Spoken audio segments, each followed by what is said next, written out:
ඉතින් ආයුබෝවන් ශ්‍රී ලංකා. ඉතින් රුමේනියාව කියන රුමේනියා දේශයට ඇවිල්ලා සුන්දර රුමේනියාවට ඇවිල්ලා කරන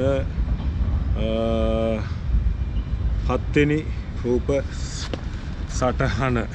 ඉතින් හිතුණා ඉතින් කතෝලික රටක් නිසා කතෝලික කොහොමත් යුරෝප් කියන්නේ ඉතින් කැතලික් අය වැඩි. ඉතින් ගොඩාක් පල්ලි තියෙනවා මෙහි කතෝලික පල්ලි.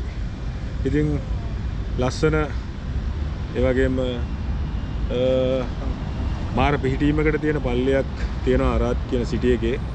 අරාද් නගරේ පොඩ්ගෝරියා කියන නගරේ තමයි පල්ලිය පිහිටලා තියෙන්නේ.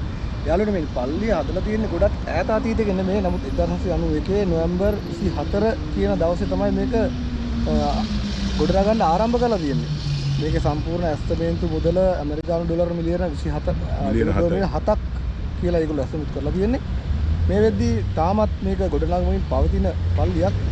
අතුලට ගිහින් බලපුවාම ගොඩක් අලංකාර දේවල් තියෙනවා. අපි ඔයාලට ඉදිරියේදී පෙන්වන්න. මෙතන විශේෂයෙන් අරාද් සිටියේ තියෙන ලස්සනම පල්ලිය කිව්වොත් අනිවාර්යයෙන්ම මේක ගොඩක් ප්‍රසිද්ධයි. ඒ කියන්නේ මේ රටේ මිනිස්සුන්ගේ මේට එන විදේශිකයන්ගෙනුත් ඒ කියන්නේ උපරිම සංචාරක ආකර්ෂණය දිනාගත්තු හොඳම පල්ලියක් තමයි.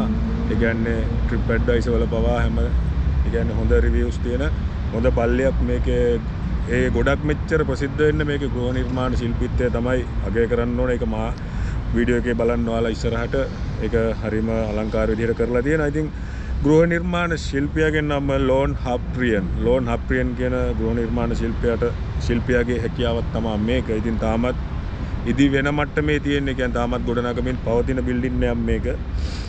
අතර මේ විශේෂ කාරණාවක් තියෙනවා. මේ පල්ලිය කැප කරලා තියෙන සිදු ත්‍රිත්වයට.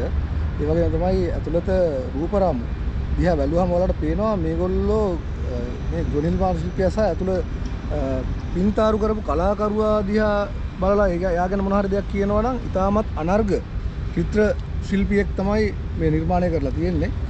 ඉතාමත් ලස්සන රූපරාමු හරි අපි අතරම කියනවා මේ වීඩියෝ කියන්නේ අපි කැමරාවකින් ෆොටෝ ගහලා දාන ආකාරයට ඉතාමත් අලංකාරවත් ෆොටෝ මේ චිත්‍ර මේ නිර්මාණය කරලා තියෙනවා. කැමරාවකින් අපිට මේ දේ පෙන්වන්න බෑ. ඒ කියන්නේ මේක S2කින්ම දකින්න ඕන.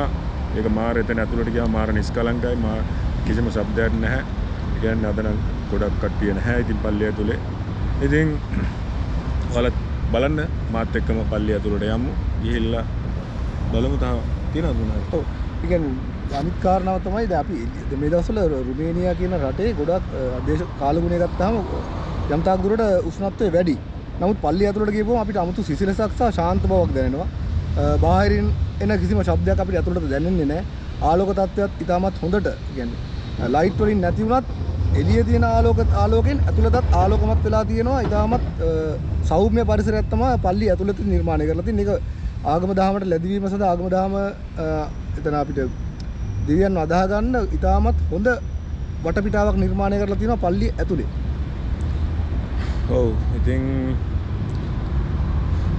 හිත නිවෙන ඒ කියන්නේ හිත නිවා ගන්න පුළුවන් හොඳ තැනක් තමයි. ඒ කියන්නේ තරමට S2කට ඇතුල් වෙද්දිම S2කට දකින දසුන් ප්‍රියයි.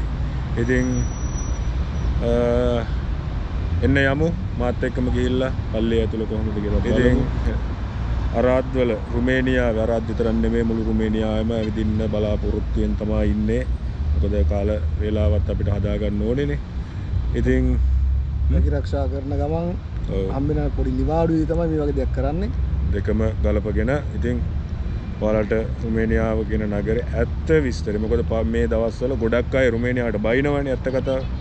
පඩි නෑ අර මේක ගැන මම වෙනමම කතා කරන්නම් ඔයාලට කරුණු කාරණා එක්ක. ඉතින් එහෙනම් අලුතෙන් ආපු කෙනෙක් නම් channel එකට අනිවාර්යයෙන්ම subscribe එකක් දාන්න, subscribe කරන්න.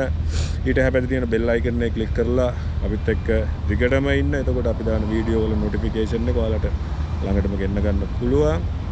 එහෙනම් කට්ටිය වැඳිලා ඉන්න වීඩියෝ එක ඉවර වෙනකම් බලන්න. ජය වේවා.